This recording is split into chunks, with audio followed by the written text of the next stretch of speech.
રાજ્યમાં કોરોના વાયરસના કેસમાં ધીમે ધીમે ઘટાડો જોવા મળી રહ્યો છે। છેલ્લા 24 કલાકમાં કોરોનાના 1126 પોઝિટિવ કેસ નોંધાયા અને 8 લોકોના મોત થયા। કેવડિયામાં સ્ટેચ્યુ ઓફ યુનિટી ખાતે 31 ઓક્ટોબરે એકતા દિવસની ઉજવણીના કાર્યક્રમને લઈને તડામાર તૈયારીઓ ચાલી રહી છે। પીએમ મોદીના આગમન પહેલા કેવડિયાને કોરોના ફ્રી ઝોન બનાવવાની કામગીરીને લઈને તંત્ર અત્યારે તડામાર તૈયારીઓમાં લાગી ગયું છે।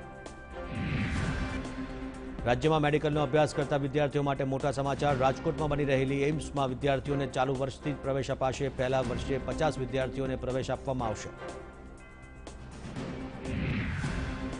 કોરોના કાળમાં રાજ્યની બધી શાળાઓ હાલમાં બંધ છે। એવામાં આજે દિવાળી વેકેશનને લઈને મહત્વની જાહેરાત કરાઈ। આ વર્ષે દિવાળી વેકેશન 21 દિવસનું નક્કી કરાયું। આ વર્ષે 29 ઓક્ટોબરથી 18 નવેમ્બર દરમિયાન 21 દિવસનું વેકેશન નક્કી કરાયું છે।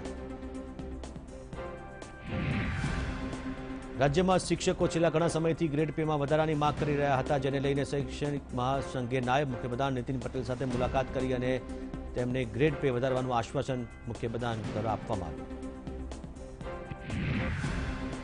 ગુજરાતમાં ચોમાસાની વિદાય વચ્ચે સૌરાષ્ટ્ર અને દક્ષિણ ગુજરાતમાં ફરી વરસાદ વરસ્યો। છેલ્લા 3 દિવસથી પડી રહેલા ભારે વરસાદથી ખેડૂતોના તૈયાર પાકને ભારે નુકસાનની ભીતિ સેવાઈ રહી છે।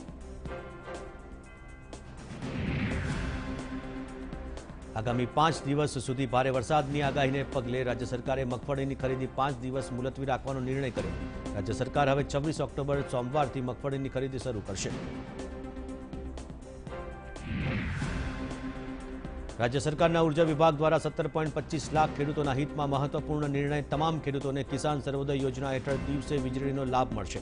24મી ઓક્ટોબરે દેશના વડાપ્રધાન યોજનાનો જૂનાગઢથી વર્ચ્યુઅલી પ્રારંભ કરાવશે। આ યોજના હેઠળ સવારે 5 થી રાત્રે 9 વાગ્યા સુધી દિવસે વીજળી મળશે।